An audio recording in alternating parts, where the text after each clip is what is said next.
मैं उनको आमंत्रित करूंगा कि वो आए और अपने विचारों को आप लोगों के बीच में रखने का काम करें। आपका बहुत बहुत स्वागत। बहुत बहुत धन्यवाद। सर्वप्रथम विश्व को ज्ञान देने वाले विश्व गुरु भगवान बुद्ध के चरणों में नमन करते हुए बुद्ध के बाद अंधविश्वास एवं पाखंड को खत्म करने वाले तथा लोगों के अंदर जागृति लाने वाले संत कबीरदास और संत रविदास जी के चरणों में नमन करते हुए मेरी माताओं बहनों को आत्मविश्वास देने वाली मेरी माताओं बहनों में शिक्षा का बीज रोपित कर उन्हें पुरुषों के समकक्ष कंधे से कंधा मिला करके आगे बढ़ने की प्रेरणा देने वाले राष्ट्रपिता ज्योतिराव फूले और राष्ट्रमाता सावित्रीबाई फूले जी के चरणों में नमन करते हुए आरक्षण के जनक कहे जाने वाले छत्रपति शाहूजी महाराज जी के चरणों में नमन करते हुए बाबा साहेब के हर एक कदम के पीछे कदम मिलाकर चलने वाली माता रमाबाई के चरणों में नमन करते हुए भारत को दुनिया का सबसे बड़ा लोकतंत्र देने वाले, भारत को गणतांत्रिक व्यवस्था देने वाले, भारत को संसदीय प्रणाली देने वाले, भारत को रिजर्व बैंक ऑफ इंडिया का सपना दिखाने वाले, भारत में विभिन्न बैंकों का राष्ट्रीयकरण करने की परिकल्पना करने वाले, विश्व का सबसे बड़ा संविधान लिखने वाले, the symbol of knowledge Bodhisattva Baba Saheb doctor Bhimrao Ambedkar ji के चरणों में नमन करते हुए सामने बैठे बड़े बूढ़े माताओं बहनों तथा मंच पर उपस्थित मंचासीन गणमान्य को मेरा जय भीम नमो बुद्धाय। आज हम सभी लोग बाबा साहेब की मूर्ति का अनावरण करने के लिए यहाँ पर उपस्थित हुए हैं। बाबा साहेब को पूरा विश्व जानता है, उनको ज्ञान के प्रतीक के रूप में जानता है, उनके जीवन संघर्षों से सभी लोग प्रेरणा लेते हैं, लेकिन उनके जीवन का जो सबसे मुख्य पात्र है माता रमा अंबेडकर, उनको लोग भूल जाते हैं। माता रमा अंबेडकर को कितने लोग जानते हैं? हाथ उठाइए आप लोग।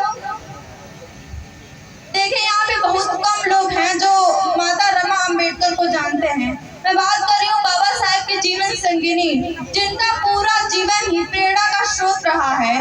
उनसे हमको सीखना चाहिए। उन्होंने अपने 4 बच्चों की कुर्बानियां दी, किसके लिए? हम लोगों के लिए। और हम लोग पूजा किसकी करते हैं? दुर्गा, काली, भवानी और पता नहीं कितने लोगों को पूजा करते हैं और उनसे मांगते हैं कि हमको धन दे दीजिए, हमको दौलत दे दीजिए, हमारे बच्चों को नौकरी पेशा में डाल दीजिए। क्या उन्होंने हमारे लिए कुछ किया? लेकिन माता रमाबाई और बाबा साहब डॉक्टर भीमराव अंबेडकर की जीवन संघर्षों की वजह से आज हम सभी लोग एक अच्छा जीवन जी रहे हैं, अच्छे कपड़े पहन रहे हैं, अच्छा खाते पीते हैं, शिक्षा ले रहे हैं। ये किसकी देन है? ये माता रमा अंबेडकर के जीवन संघर्षों की देन है। हमें उनके जीवन संघर्षों को समझना होगा। उन्होंने बहुत ही ज्यादा संघर्ष किया है। उन्होंने अपने 4 बच्चों के मरने का दुख क्यों नहीं मनाया? क्योंकि उनके लिए हम सभी लोग उनके बच्चों के समान थे। तो हम अपने माता पिता की बात नहीं मानते हैं।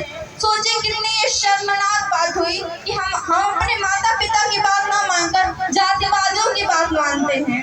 उनके जातिवादियों के देवी देवताओं की पूजा करते हैं, जिन्होंने हमारे लिए कुछ नहीं किया। हमको सिर्फ जातियों में बांटा, हमारे साथ छुआछूत, ऊंच नीच, भेदभाव का व्यवहार किया, सिर्फ यही किया हमारे लिए। लेकिन हमको पढ़ने लिखने का अधिकार सावित्रीबाई फूले और राष्ट्रपिता ज्योतिराव फूले जी ने दिया। तो उनको कोई जानता है? उनको लोग नहीं जानते। बाबा साहब ने हमको यहाँ तक लाया, उनको लोग नहीं जानते। बाबा साहब के जब तीसरे बच्चे गंगाधर की मृत्यु हुई थी, तब उनके कफन के लिए कपड़े नहीं थे। उस टाइम माता रमाबाई ने अपने साड़ी का पल्लू फाड़ के उसको कफन के रूप में उसका उपयोग किया। सोचिए कितनी धैर्यवान थी। उन्होंने इतना स्ट्रगल किसके लिए किया? हमारे लिए किया। जब बाबा साहब के चौथे पुत्र राजरतन की मृत्यु हुई थी, देखिए हमको पैसे नहीं चाहिए, ये सामाजिक कार्य है, तो फिर इसमें पैसों की नहीं जरूरत होती है। तो फिर बाबा साहब के जब चौथे पुत्र राजरतन की मृत्यु हुई थी, वही एक समय था जब माता रमाबाई रोई थी और बाबा साहब ने उन्हें वो चुप कराने की कोशिश की, लेकिन वो चुप नहीं हो रही थी और बाबा साहब से बोली कि साहब, आप तो कहते थे कि हमारा बेटा राजरत्न इस देश पर राज करेगा। आप कहते हैं कि चुप हो जाओ, मैं चुप हो जाती हूँ, लेकिन मेरे इस प्रश्न का उत्तर दीजिए कि हमारा बेटा राजरत्न इस देश पर कैसे राज करेगा। तब बाबा साहब ने माता रमा को जवाब दिया कि रामू, मैं जानता हूँ कि हमारा बेटा राजरत्न इस देश में राज नहीं कर सकता है, लेकिन मैं इस मृत शरीर को साक्षी मानते हुए आज यह संकल्प लेता हूँ कि मैं आज के बाद ऐसा कार्य करूँगा कि इस देश में हर रमा के पेट से पैदा होने वाला राजरत्न इस देश पर राज करेगा। सोचिए, और उन्होंने हमको सारे अधिकार दिए भी। आज हम लोग पढ़ पाते हैं, लिख पाते हैं, डॉक्टर, इंजीनियर, IAS, IPS बन सकते हैं, हम लोग प्रधानमंत्री, राष्ट्रपति कुछ भी बन सकते हैं। बाबा साहब ने हमको सारे वो अधिकार दिए, तो हमें उनके स्ट्रगल को समझना होगा। उन्होंने हमारे लिए कितना संघर्ष किया, अपनी पूरी जिंदगी कुर्बान कर दी अपने लिए। उन्होंने जिन बच्चों को पैदा किया था उनके लिए उन्होंने कुछ नहीं सोचा, सिर्फ सोचा तो हमारे लिए सोचा, अपने समाज के लिए सोचा। तो हमको उनके संघर्षों को समझना होगा। बाबा साहब ने भूखे रह के विदेशों में पढ़ाई की, तो माता रमा ने भी भूखे रहकर परिवार के लोगों का पालन पोषण किया। कभी कभी वो आधा रोटी खाती थी तो कभी खाती ही नहीं थी, भूखे रह के सो जाती थी। तो उनके संघर्षों को आप लोग समझिए और अपने बच्चों को पढ़ाइए, लिखाइए, पूजा पाठ मत करवाइए, और करवानी भी है तो अपने महापुरुषों की कीजिए, उनकी पूजा मत कीजिए। आप लोग रहते हैं तो बाबा साहब की पूजा करते हैं। बताइए, बाबा साहब ने कहा था कि हमारी पूजा करिए? नहीं कहा था।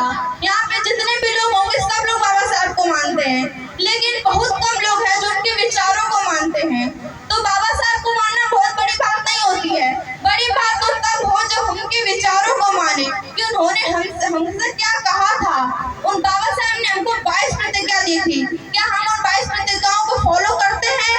नहीं करते हैं। तो फिर आप बाबा साहब को माने या ना माने, क्या फर्क पड़ता है? आप लोग जब बाबा साहब के विचारों को नहीं मान सकते तो बाबा साहब को मान के क्या करेंगे? तो मुझे लगता है कि सब आपको समझना है। जिन देवी देवताओं को हम अपने भगवान मानते हैं, उनकी पूजा करते हैं, उनके धर्म ग्रंथों में क्या लिखा है, कभी आप लोगों ने पढ़ने की कोशिश की? रामचरितमानस में सिर्फ हमारे लिए गालियां भरी हैं। आप लोग, मैं ये नहीं कह रही हूँ, आप लोग खुद पढ़िए। रामचरितमानस में तुलसीदास जी ने लिखा है, आहिर मन की रात सपज आदि अधुपजे। इसका अर्थ है अहिर, मुसलमान, सपज, खस, किरात, ये सब नीच औरतों से पैदा हुए हैं। ये मैं नहीं कह रही हूँ, ये तुलसीदास जी ने अपनी रामचरितमानस में लिखा है। उन्होंने ये भी लिखा है, जो बड़ा धमतेली कुमारा सपज किरात कोल कलवारा। इसका अर्थ है तेगी, कुम्हार, कोहार, कुर्मी, भंगी, भील, तलवार, जासवाल, ये सब नीच वर्ग के होते हैं। उनकी भाषा तो देखिए, उन्होंने कितने अच्छे अच्छे शब्दों का प्रयोग किया है हमारे लिए। और हम लोग उनकी पूजा करते हैं, राम की पूजा करते हैं। रामचरितमानस में लिखा है, गौद हितकारी जय असुरारी, सभ्य सत्ता विवरण के हैं। इसका अर्थ है कि ब्राह्मणों और गायों की रक्षा करने वाले राम का जन्म अनार्यों के दुश्मन है। राम अनार्यों के दुश्मन है। अनार्य कौन है? OBC के लोग। तो जब राम का जन्म ही हमारे साथ लड़ाई करने के लिए हुआ है, वो हमारे दुश्मन के रूप में पैदा ही हुए हैं, तो हम उनकी पूजा क्यों करें? ये मैं नहीं कह रही हूँ, तो ये नारद ने कहा है कि वो हम लोगों के दुश्मन है, तो फिर हम उनकी पूजा क्यों करें जो हमारे दुश्मन है, जिन्होंने अपनी पूरी जिंदगी कुर्बान कर दी। हमें माता सावित्रीबाई फुले और राष्ट्रपिता ज्योतिराव फुले जी की पूजा करनी चाहिए, उनके विचारों की करनी चाहिए। हमको माता रमा और डॉक्टर बाबा साहब अम्बेडकर के विचारों की पूजा करनी चाहिए, कांशीराम साहब की करनी चाहिए। हमको तथागत बुद्ध के रास्ते पे चलना है। जिन्होंने हमें को गालियां दी, हमको नीचा बोला, हमारे साथ छुआछूत का व्यवहार किया, हमें उनकी पूजा नहीं करनी है। तो इसीलिए हमको इनके षड्यंत्रों को समझना होगा, हमको अपना इतिहास जानना होगा, क्योंकि हमारे महापुरुषों ने कहा है, जो समाज अपना इतिहास नहीं जानता वो अपना इतिहास बना भी नहीं सकता। तो यदि हमको अपना इतिहास बनाना है, अपने समाज के लिए कुछ करना है, अपने लोगों के लिए होगा। पहले जो देव जो शब्द है, पहले देवता उसको कहा जाता था जो देश न देने का कार्य करते थे। देश न मतलब शिक्षा देने का कार्य। तो शिक्षा देने का कार्य कौन लोग करते थे? बौद्ध भिक्षु लोग करते थे। इन्होंने अपने जितने भी मनगढ़ंत किताबों में लिखे जो देवी देवता है, उनको इन्होंने देवी देवता बना दिया। जिन्होंने हमको शिक्षा देने का कार्य किया, नहीं। जो ब्राह्मण है वो भी हमारा शब्द है। जो पहले बहुत ज्यादा ज्ञानी व्यक्ति हुआ करता था उसको बमन कहा जाता था। इन्होंने बमन को ब्राह्मण कर इसकी भी जात बना दी। अब कोई कितना भी मूर्ख क्यों ना हो, वो जात से ब्राह्मण है। पहले पंडित भी हम ही लोगों का शब्द था। जो बहुत ज्यादा ज्ञानी व्यक्ति हुआ करता था उसको पंडित का दर्जा मिलता था। इन्होंने पंडित की भी कॉपी कर ली, इसकी भी जात बना ली। अब वो कोई कितना भी बेवकूफ क्यों ना हो, लेकिन वो जात से ब्राह्मण है और उसकी इज्जत होनी चाहिए, उसकी सेवा होनी चाहिए। पहले लोग बुद्ध को कमल के फूल पे बैठाते थे। इन्होंने अपने सारी देवी देवताओं को कमल के फूल पर बैठा दिया। जो भगवान जो शब्द है ये भी हमारा शब्द है। इतिहास में सिर्फ 2 व्यक्तियों को भगवान का दर्जा मिला है। पहले तो तथागत बुद्ध को मिला है और दूसरा जैन धर्म के 24वें तीर्थंकर महावीर स्वामी को मिला है। यही लोग भगवान है। इतिहास में और कोई भगवान नहीं है। इन्होंने भगवान की भी कॉपी कर ली। भगवान का मतलब ये होता है जो राग देश और मोह का त्याग कर दे उसे भगवान कहते हैं। इनके किसी भी देवी देवता में भगवान होने के गुण पाए जाते हैं? नहीं पाए जाते। उसका नाक पे चढ़ा रहता है, बात बात में युद्ध करने को चले जाते हैं। तो उनके बीवी भी बच्चे भी हैं। एक नहीं हजारों बीवियां ये लोग रखते हैं। मोह माया में पड़े रहते हैं। तो फिर क्या इन्हें भगवान का दर्जा मिलना चाहिए? नहीं मिलना चाहिए। अगर इनके हिसाब से भगवान को माना जाए तो सभी लोग भगवान हैं। हम भी भगवान हैं, आप भी भगवान हैं। तो फिर भगवान की कोई इज्जत होनी चाहिए? नहीं होनी चाहिए। तो हमें इन सब बात को समझना होगा, अपने वास्तविक इतिहास को जानना होगा। इन्हीं सब बातों के साथ मैं अपनी वाणी को विराम देती हूँ। नमो बुद्धाय, जय हिंद।